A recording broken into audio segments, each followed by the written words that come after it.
Good morning. Thank you for joining me for 5 good minutes with the Word.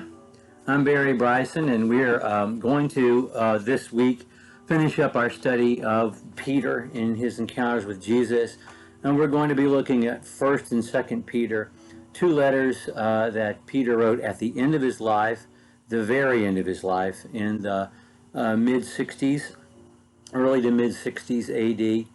And we'll find in them that he is still conversing with his Lord and has such a deep understanding and has learned so many things from Jesus. We'll even see that he's learned to communicate so deeply and briefly and succinctly the way Jesus does.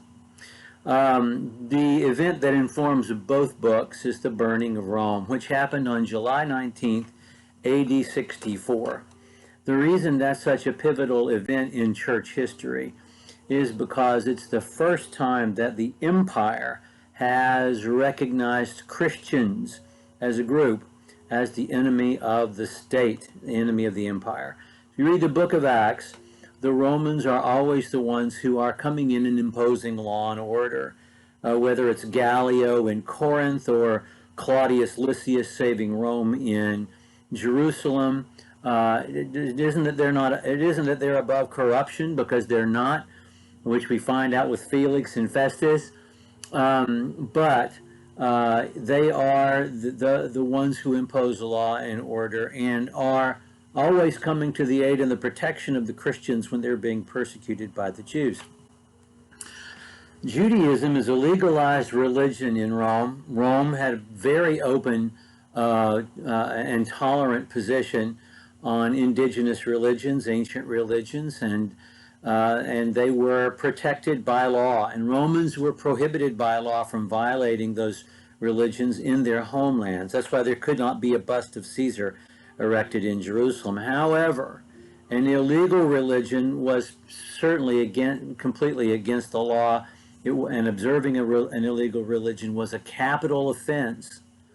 And so, in the book of Acts, throughout the book of Acts, the Romans think of Christians as just another sect of Judaism, which protects Christians for a good long while. In AD 49, as late as that time, when Claudius issues his decree and expels the Jews from Rome, he expels Jewish Christians as well. In fact, Gentile Christians, because he thinks of the Jews, as Christians as just a sect of the Jews. Well, this has happened, and it has happened, immediately before the Apostle Peter writes 1 Peter. 1 Peter and 2 Peter are both written as Peter's legacies, the messages that he's leaving to Christians because he knows he's about to die. In fact, in 2 Peter chapter 1, verses 12 through 14, a passage that we'll look at in depth a little later, he says, Jesus has talked to me himself, and he's told me that my time has come. 1 Peter is about how Christians deal with persecution, and we'll look at it in that way tomorrow. And 2 Peter is about how Christians deal with false teaching, which was the second big problem Christians are going to have to deal with as they move on. But Peter knows he's about to die, and he wants to leave instructions, and he leaves these two manuals. 1 Peter about persecution, and 2 Peter about false teaching. And in fact, 1 Peter was used exactly that way in the early church. In the 2nd, 3rd centuries, Christians were using 1 Peter to train new Christians in how to react to persecutions.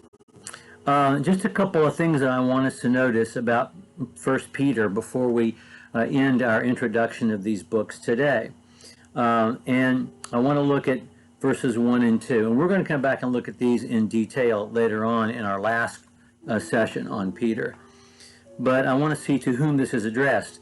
Peter, an apostle of Jesus Christ, to those who reside as aliens. We are resident aliens, scattered throughout Pontus, Galatia, Cappadocia, Asia, Bithynia, who are chosen. He's writing to people who live in Turkey.